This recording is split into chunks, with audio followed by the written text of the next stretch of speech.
Maayo na gabi sa ato ng tanan lalo pamilya sa nasawa ko, pamilya ko. Nagpasalamat pa sa damay sa maayo na gabi sa ato ng tanan sa nagtakbong sa pagselebrar sa birthday sa nakon ng buwan anak.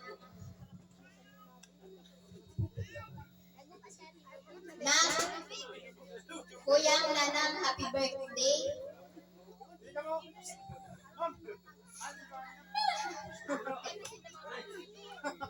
Happy birthday sa iyo na duwa tani. Wish ko lang sa iyo na magtako ka mo na maayong kalawason. Hindi man kita gin inan pamilya na barangya. Pero binatinguhan namon na magampanan namon bilang usan na ginikanan.